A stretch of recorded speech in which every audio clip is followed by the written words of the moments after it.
Hey, welcome everybody. Today, Mike and I, we're going to go over the multi-par system of selling and buying real estate at auction. Now, here's the deal. We're excited. We've got a lakefront property coming up, right, Mike? We've got a house. There's going to be 2 vacant parcels. For right now, for this example, we actually have a home and 3 acres, a 2-acre vacant lot, a 5-acre vacant lot, and a 4-acre vacant lot. So this is how the process will go if you purchase from JD's. Now, if you're participating in another auction company's event and it's a multi-par, make sure you get with them so you fully understand how the system will work. But this one is pretty simple. The system was designed back in the 70s, and it's really made for someone who just wants to buy one parcel, but we're also making it available if someone wants to buy the whole thing, you can. It's going to be okay. So here we go. First line. First of all, everybody's registered. Everybody, this is not about the terms and conditions and how to register for an auction. There's tons of videos about that. You've already registered. You're now sitting in the front yard, and the auctioneer is about to begin.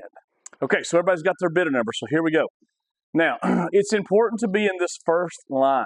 This first line means that we're going to establish a high bid to a bidder, and we're going to mark it in each one of these boxes, okay?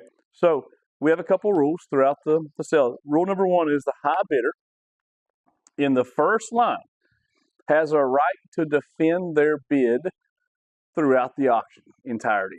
So, Mike, what we're going to do on this specific example, we're going to get a high bid established on lot number 1 because the home in 3 acres has more value than any of these others.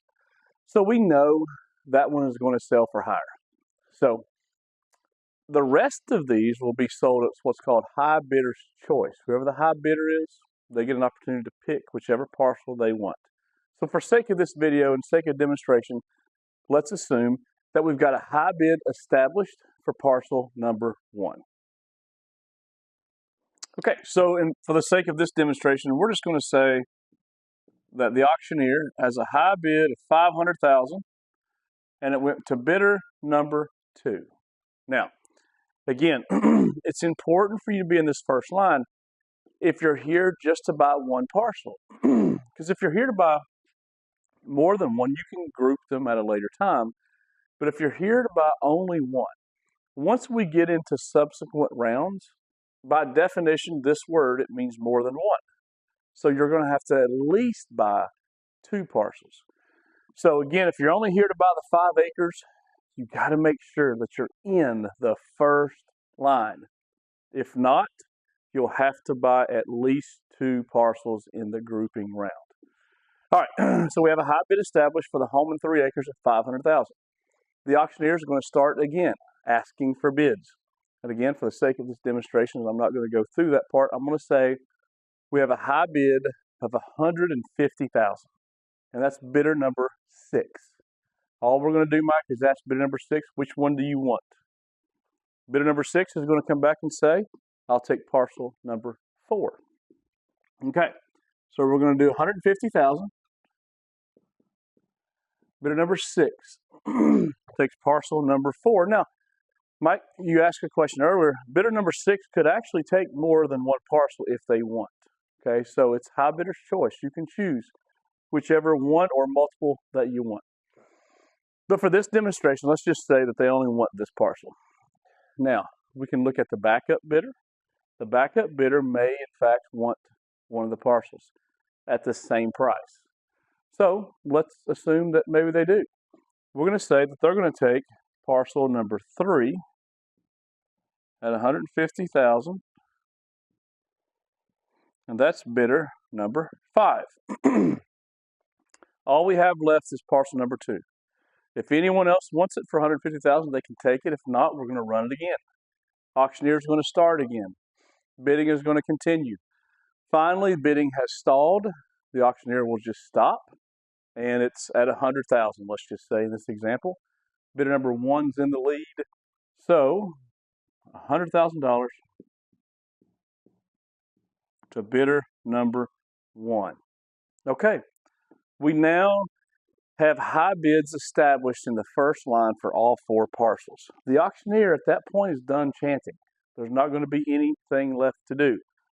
Now we're going to move into rule number 2, which these rules of how it's going to be conducted should be posted, by the way. Okay. Rule number 2 is all combination bidders must bid on 2 or more tracks if not in the first line. Okay. If you're in the first line, you can, I'm going to give you an example. Bidder number 2, he may have decided, you know what, I would actually like to have parcel number 2, and he can add that to his portfolio at that point. He does not have to raise his bid, but he does have to raise the bid anytime a bid is made in the grouping round by at least 3%. Okay. Let's assume that everyone here is happy. 2, 1, 5, and 6 is happy. But bidder number 4 comes out of the woodwork, Mike. And he's like, you know what? I've been waiting long enough. We're going to move on to once combo bidding begins. Once that round begins, I should say, or whomever bids in the combo must raise the bid by 3% at a minimum. A minimum, Mike. It's all this. Now you can raise it $25,000 if you want, but at least you have to raise it by 3%. So, Mike, you got a calculator? Yes. All right, we're going to say bidder number 4 has came in, and his wife, we're going to say, has told him that they want track 1 and track 2. Mike, he looked at you and he said, I want to raise it by the minimum, which would be 3%. So here we go. We're going to move bidder number 4 into the lead. So I'm going to need to know 3% of these bids here. So it'll be 515. Okay. I'm going to take your word for it. 515,000 is the new bid. And then over here, I think I can do that math, but I'm going to let you confirm it. 103,000. Mike, notice what just happened. Well, bidder 1 and bidder 2 are out. They're out. Or bidder 1 and 2 and 4 is taken over for these 2 parcels. That's right. So, Mike, now we revert back to rule number 1.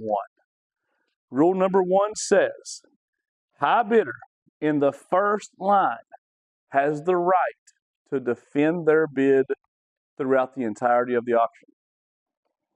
So that is actually what they could do at this point. Bidder 2 and bidder 1 can defend if they want. If they in fact defend, well, we know what the rules say. They have to raise by at least 3%. Okay? But in this case, we're going to say maybe they were at their maximum bid. Maybe they were done. I don't know. Now, let's assume for a moment bidder number 10 has been laying in the weeds. And bidder number 10 wants the whole thing. All of it. Okay. So we approach bidder 10. He says, I want all of it. We ask him how much he wants to raise it by. Mike, you're going to have to do some math, though, buddy. Here we go. Bidder number 10 is going to rock and roll. You just tell me when you have the numbers. He's going to raise it by the minimum? Yep. So he's going to raise this lot 1 by 15,450.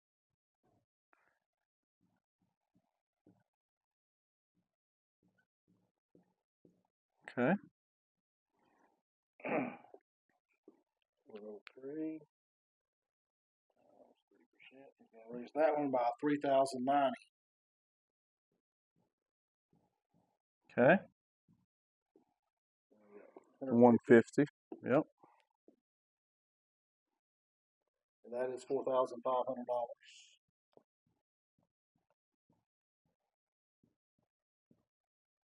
Oops.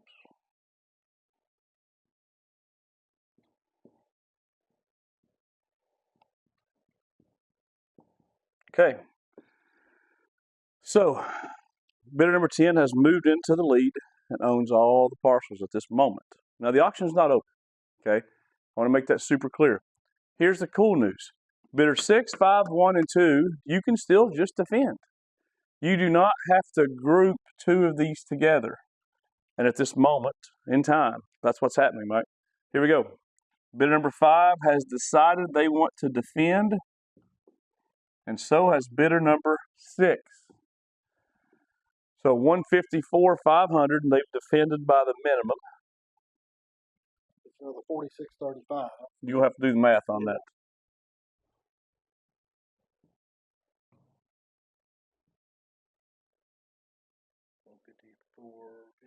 Mm-hmm. 159, 135. 159, what again? 135. Mm-hmm.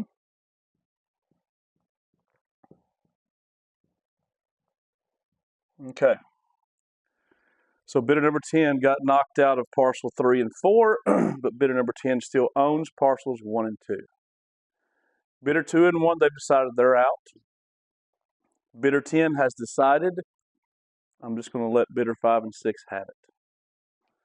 At this point, if there's no other grouping, no other movement on the board, the auctioneer will declare each parcel sold, pending that it's an absolute auction, of course. Now, if it's a subject to an owner's confirmation, the auctioneer will just simply go confirm it with the seller at that moment.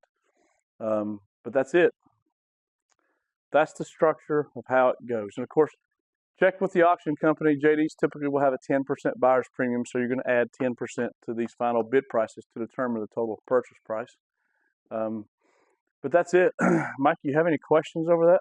I think I had one example. Say 10 bid on all 4 parcels, and only 5 wanted to defend. Mm-hmm. So 10 would still be winner of those 3 parcels. Yeah. If he didn't want to That's right. come back in on that. No, that's a great point. Right, so all we would do, that's a great example. I don't have an eraser, so we're just going to use my hand here. But assuming that bidder number 6 said, you know what, I'm out. I don't want to defend. I'm good. 10 still owns these. Now, at the end of the day, okay, 10 could still come over here and knock 5 back out. Remember, this only ends when the buyers decides that it ends. It has nothing to do with the auctioneer. Okay, the auctioneer is not going to determine when it's in, nor are we going to tell you how you have to buy it. This is why it's such a cool, very transparent process for buyers, because they're in control.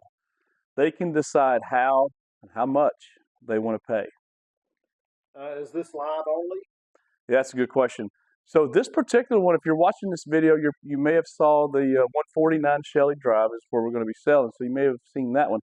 That's going to be a webcast, which means you can attend the auction in person or you can watch it online. If you're watching it online, we're going to have a representative that's going to be watching the chat feature. So you can chat with us or you can call in. We prefer you to be there if you can, but if you're in California or Oregon or Louisiana, I get it. You're not going to be able to be there. So we're going to give you an opportunity to be able to bid. Yeah. I don't think I have any other questions. Okay, well. But if anybody does, they can contact me. Yeah, give us a call at the office, 865-264-4641. You can hop on our website. We've got a chat feature on there. Be happy to talk with you. You can send us an email at info@jdsauctions.com. Thanks for watching, and we can't wait to see you at the next auction.